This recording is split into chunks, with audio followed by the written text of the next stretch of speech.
Welcome, ladies and gentlemen, back to the World of Wrestling podcast. Here today to discuss about the WWE Wrestlepalooza 2025 review. This event to me, I don't know. It felt generic, really. It did not feel anything special. I think Wrestlepalooza was an average show, and I just was not blown away by this event whatsoever. I think the beginning of it, it looked like straight up like they were trying to do the very first episode of Raw on Netflix type of feeling with the ESPN stuff, but there was commercials in between each and every match or segment, which I didn't have an issue with, being that it was in between. It wasn't actually during the matches, which was good. We didn't get a whole lot of video packages for some of these matches I think deserved it. But the last two matches did deliver the video packages, so it still felt like an actual pay-per-view type of event. Because without the video packages of how everything developed, I mean, it kind of makes it feel very lackadaisical in my opinion. But yeah, the very first match of the show kickstarted with Brock Lesnar and John Cena. This was a just absolutely horrible, and I mean horrible matchup. It seemed like neither one of these two had any creative ideas between the two to put together. We had Paul Heyman actually show up during the announcement of each wrestler, introducing them. But Brock Lesnar, all he did was F5s. John Cena did attitude adjustments, and that's all we got throughout this entire fucking match. Are you fucking kidding me? Absolute disaster of a match. Very lackadaisical.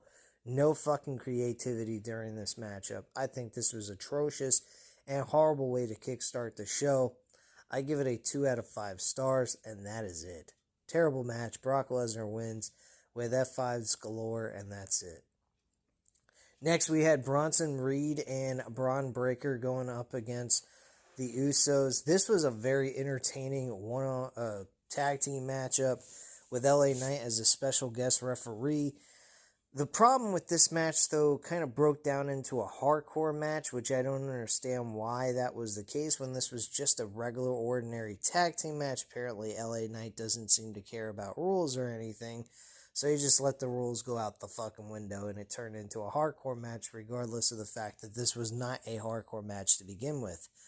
It was Tornado Tag Wrestling as the match went on, and Jey Uso took the L here for his team, or I think it was Jey Uso, or it might have been Jimmy, I'm not sure which, but it don't really matter. The match ended with Braun Breaker and Bronson Reed winning this matchup. This match was entertaining. I give it a 3.5 stars out of 5. I thought it was a fair, entertaining matchup overall. Next, we had Stephanie Vacour going up against Io Sky for the vacated Women's Championship on the Raw side of things. This went over 20 minutes. And I was a little disappointed in this matchup because I think Io Sky was the proper choice to go with simply because of the fact she had story going into this.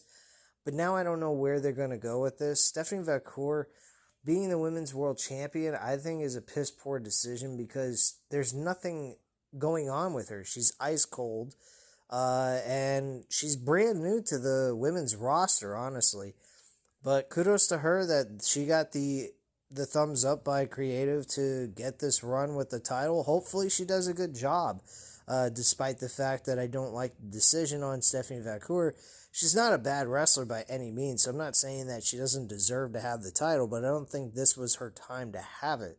That's my only problem with this. But overall, the two women did okay. I think there was a little bit of mistakes made, but that happens in matches. I give this a 3 out of 5 stars without question. And I thought this was a fun, entertaining matchup for what it was. I think the ending was a little botched too because it looked like Stephanie Vacour's shoulders were also on the mat while this pinfall was taking place. So you could have saw this as a draw, possibly. But that's just my viewpoint on it. I don't know what you guys think. Let me know what you know let me know what you guys think in the comments down below. But moving on, we had CM Punk and AJ Lee going one-on-one, teaming together against Seth Rollins and Becky Lynch.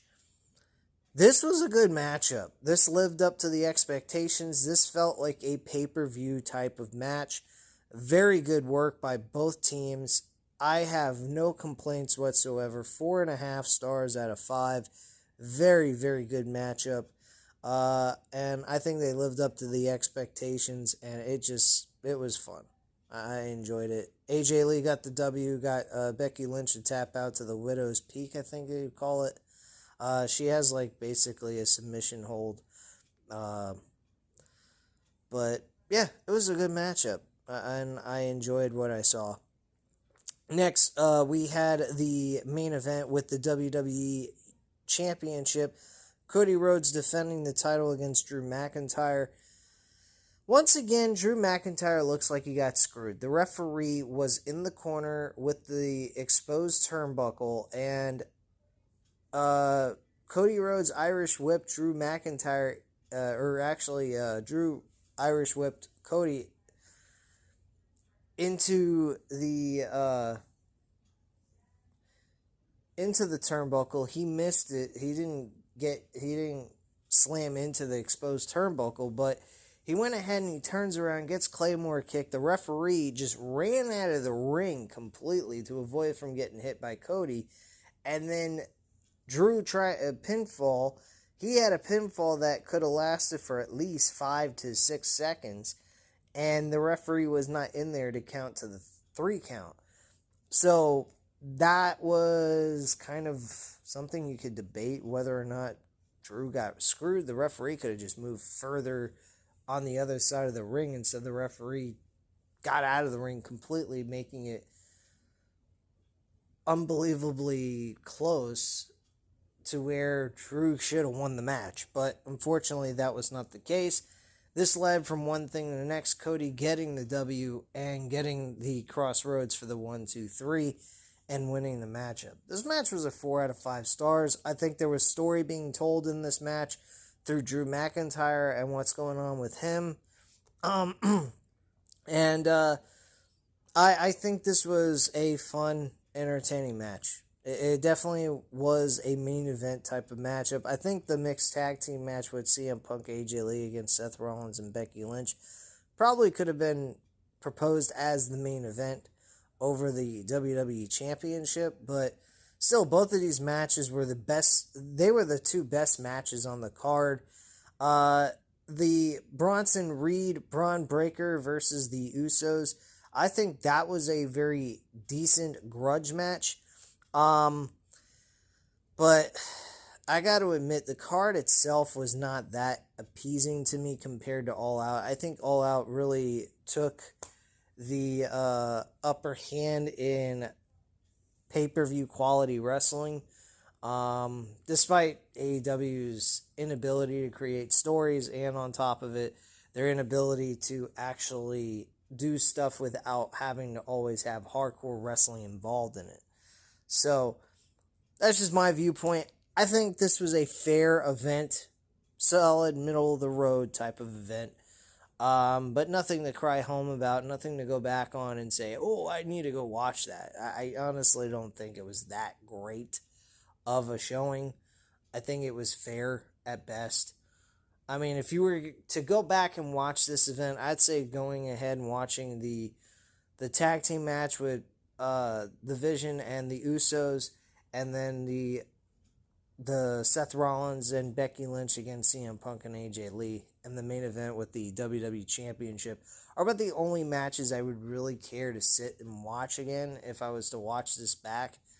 But even that, it really was whatever. But anyway, guys, that's my thoughts on the entire event. So let me know what you guys think in the comments down below. Hit the like button if you enjoyed the video. Hit the subscribe button if you're not already subscribed to the channel. And as always, leave a comment down below and I'll get back to you on that. Thank you guys very much for watching. I'll speak to you again soon. Bye.